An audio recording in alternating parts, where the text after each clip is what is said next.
बड़ा पुराना इशू यहाँ पे वाक़ई चल रहा था और उसकी कुछ टेक्निकल वजूहात भी थी। चलो कुछ पिछली गवर्नमेंट की कह लें या हमारी भी कह लें, हमें भी अब काफ़ी टाइम हो रहा है, 8-9 महीने हो रहे हैं।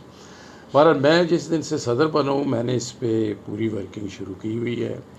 और वो ये बताया गया था कि वहाँ पे वो पिलर एक बनाना चाहिए। थोड़ी सी स्पेस है जहाँ की वजह से वो अभी तक शुरू नहीं हो रहा, बाकी सारी कंप्लीशन तकरीबन है। वो वहाँ पे एक पिलर बना के तो वो बनाना चाहते थे, लेकिन वो चूँकि पानी भी था तो वो पिलर बन नहीं सकता था। फिर इसके लिए दोबारा फिजिबिलिटी बनी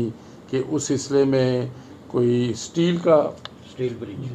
ब्रिज दरमियान में वो बना दिया जाए ताकि उस जो गैप है उसको फिल कर ले और वो मुकम्मल हो जाए। इस सिलसिले में हमारी सारी मीटिंग्स वगैरह हो चुकी हैं और इस सिलसिले में मेरा ख्याल है कि जो फंड्स वगैरह हैं वो भी हो चुके हैं। सिर्फ वो कोशिश ये है कि कोई बाहर की फर्म शायद क्यों जी ये सब यही बात है ना। तो पानी सर शहर में पानी का इशू है। पानी शहर में इशू अच्छा है ना। एक तो जनरली पानी भी आजकल आपको पता है ना, पानी इनका वो मकसद ये है। अच्छा ठीक है जी, इस पे करते हैं इंशाल्लाह, ये दूर करेंगे। ये चूँकि महकमा भी आपके मेंबर के असम्बली के पास है तो इसलिए वो करेंगे इंशाल्लाह। चलते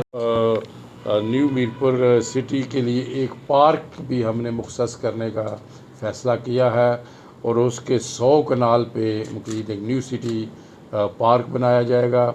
और उसके लिए हमने 13 करोड़ रुपया मुख्तस भी कर दिया है और वो हमने रिज़र्व भी कर लिया है। तो एक ये भी वहाँ पे है। दूसरा आप जानते हैं कि सुई गैस मीरपुर में मैं लाया था when I was prime minister, लेकिन उसके बाद कोई एक पाइप भी आगे नहीं बढ़ा और मैं 3-4 साल से बड़ी भरपूर कोशिश कर रहा था कि यहाँ पे जिन इलाकों में नहीं है, लाइक न्यू मीरपुर सिटी है, बनखुरमा है, उसके अलावा हमारे सारे देहात बचते हैं, तो वो मैंने कोशिश की थी लेकिन अनफॉर्चुनेटली वो अभी तक नहीं हो रहा। उसकी बुनियादी वजह ये है कि सुई गैस की वैसे ही पाकिस्तान में बहुत कमी है, वरना उसके लिए फ़ंड्स की भी कोई इतना प्रॉब्लम नहीं है। और मैंने उसका सर्वे भी दो दफ़ा करवाया है और मंजूरी भी हो चुकी है, लेकिन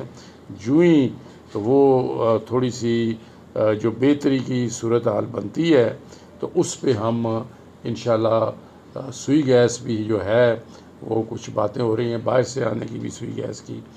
तो उस सिलसिले में भी हम जिन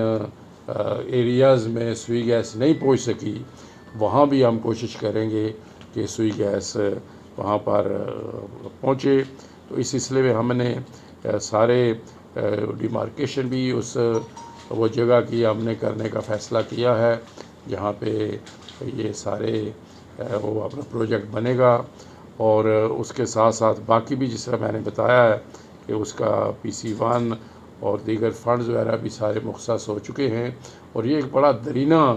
मुतालबा है। और उसमें जब मैं फ़ेज़ 1 कहता हूँ तो उसमें मीरपुर सिटी जो है या न्यू मीरपुर सिटी, फिर इसी तरह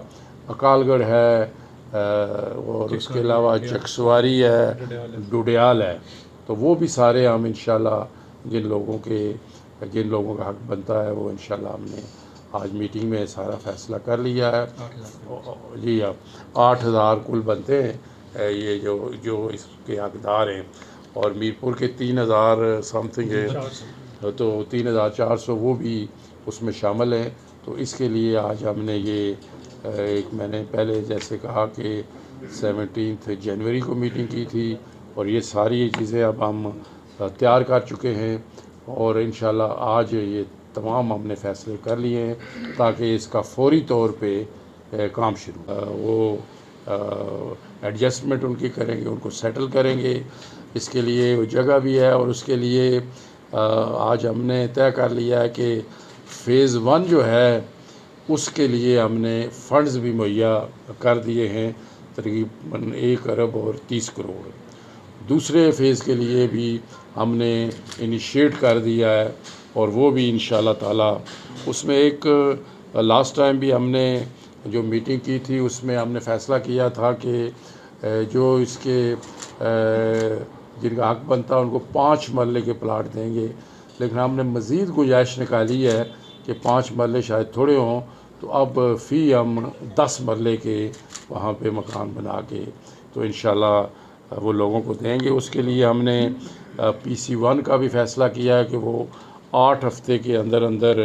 वो अपना तैयार हो जाए, और इसी तरह फ़ेज़ 1 का मैंने बताया है। आज तो आपको मेनली आप मेरा ख्याल है आप कुछ और सवालात करना चाहते हैं उससे आगे, लेकिन आज 1 पॉइंट एजेंडा ही था कि ये ज़ैली कुंभा जात, और इसीलिए आपको उसी हॉल में हमने रिक्वेस्ट की कि तशरीफ़ ले आएँ ताकि उस पर कंसंट्रेट करें। लेकिन आपने चूँकि बात की है तो इस सिलसिले में जैसे कि मैं हर जगह कहता हूँ कि इस वक्त भारत ने 5 अगस्त 2019 से ये कोशिश की कि मकबूजा कश्मीर का जो तशख़्ख़ुस है उसको ख़त्म करें, और उसके बाद उन्होंने ऐसे इक़दामात उठाए जिसमें वहाँ की जो डेमोग्राफ़ी है उसे चेंज करना चाहते हैं। 42 लाख उन्होंने जो फेक डेमोसाइल्स दिए जो इंडियन हिंदूज़ हैं, 4000 वहाँ पे वो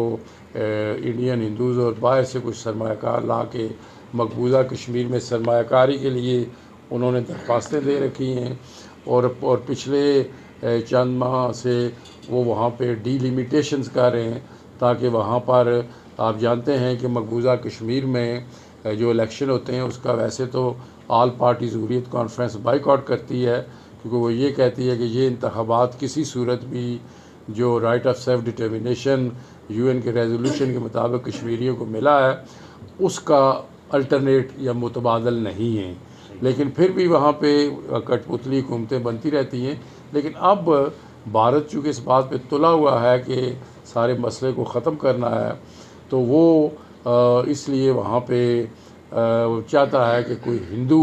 वज़ीर आला बनाया जाए। डीलिमिटेशंस में आप जानते हैं कि उन्होंने जिस तरह की वो डीलिमिटेशंस की है, जो हिंदूज़ के आबादी को वो बढ़ा के पेश करके वो सीटें उनकी में उन्होंने बहुत इजाफ़ा किया है। तो अब चूँकि पहले वो वैली में सीट्स ज़्यादा भी होती थी और जो जम्मू में भी होती थी वो आबादी का तनासब डिफरेंट था, अब उन्होंने जम्मू की 43 कर दी हैं और वैली की 47 रह गई हैं, तो इस लिहाज से वो बड़ा करीब हो गया। उसके अलावा वो जो शेड्यूल उनके वो ट्राइब्स हैं उनको भी वो सीट्स दे रहे हैं। तो कहने का मकसद ये है कि वो किया, और अब लेटली जो उन्होंने यासीन मलिक साहब को वो लाइफ इम्प्रिजनमेंट दी है, ये उनकी जो एक तवील अरसे से बर्बरियत जारी थी, ह्यूमन राइट्स वायलेशन जारी थी, ये उसका हिस्सा है। तो शायद किसी ने, मैंने आज किसी जगह कहा है, तो शायद किसी दोस्त ने आपसे कहा हो, तो उसमें मैंने UN सेक्रेटरी जनरल को लेटर लिखा है, यूरोपियन यूनियन के प्रेसिडेंट को लेटर लिखा है, UN commission for human rights वालों को लेटर लिखा है, दीगर जो इंसानी हकूक़ की तंजीमें। तमाम साफ़ी दोस्तों का शुक्रगुज़ार हूँ और माज़रत भी चाहता हूँ कि थोड़ा सा हमारी मीटिंग तवील हो गई थी, टाइम भी चेंज हुआ और इस वजह से अब कुछ दोस्तों का इंतज़ार भी करना पड़ रहा है। तो आज ये मीटिंग बुनियादी तौर पे हमने एक बड़ा दरीना मसला मीरपुर ज़िले के लोगों के लिए, बिलखसूस न्यू मीरपुर सिटी के लिए था, वो था ज़ैली कुंभा जात। और इस सिलसिले में मैंने एक मीटिंग 17 जनवरी को बुलाई थी और उसमें मैंने इनिशिएट किया था कि इस मसले को कैसे सुलझाया जाए, और उसमें तमाम तकरीबन मुतल्लिका सीनियर लोग मौजूद थे। और आज उस पर कुछ हमने फ़ैसला जात किए हैं और senior member board of revenue को बुलाया, कमिश्नर साहब हैं, AC साहब हैं और ACS साहब हैं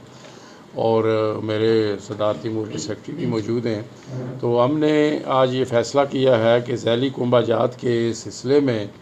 और इसके अलावा मुतासरीन मंगला डैम के भी बेशुमार मसाइल हैं, और आप जानते हैं कि मीरपुर के लोगों ने एक दफ़ा नहीं 2 दफ़ा कुर्बानियाँ दी और हमारे आबाओ अजदाद की कब्रों पर ये डैम बना, लेकिन अभी तक वो मसाइल हल नहीं हुए। एक तो मंगला डैम के मुतासरीन का जनरली जो मसला है उस सिलसिले में मैंने चीफ सेक्रेटरी साहब को हिदायत की है कि वो हुकूमत पाकिस्तान से मिलकर और उनके प्लानिंग कमीशन से मिल के उसमें जो हमारे साथ वादे थे वो पूरे करवाएं, और उसमें जो एक तो कुछ फंड्स देने के वादे थे और कुछ चीज़ें करने के वादे थे। तो दोनों के सिलसिले में चीफ सेक्रेटरी साहब उनसे इन टच हैं, उनकी 1-2 मीटिंग्स हो भी चुकी हैं, और आप जानते हैं कि हमारे नए चीफ सेक्रेटरी साहब को अभी 1 माह भी नहीं हुआ आए हुए, लेकिन वो इस सिलसिले पर लगे हुए हैं। लेकिन आज की जो मीटिंग है वो ज़ैली कुंभाजात के सिलसिले में है, और उसमें हमने फ़ैसला किया है कि हम वो जितने भी लोगों का हक बनता है उनको हम वो एडजस्टमेंट उनकी करेंगे, उनको सेटल करेंगे। इसके लिए वो जगह भी है, और उसके लिए आज हमने तय कर लिया है कि फ़ेज़ 1 जो है उसके लिए हमने फ़ंड्स भी मुहैया कर दिए हैं, तकरीबन 1 अरब और 30 करोड़। दूसरे फ़ेज़ के लिए भी हमने इनिशिएट कर दिया है, और वो भी इंशाअल्लाह ताला उसमें एक लास्ट टाइम भी हमने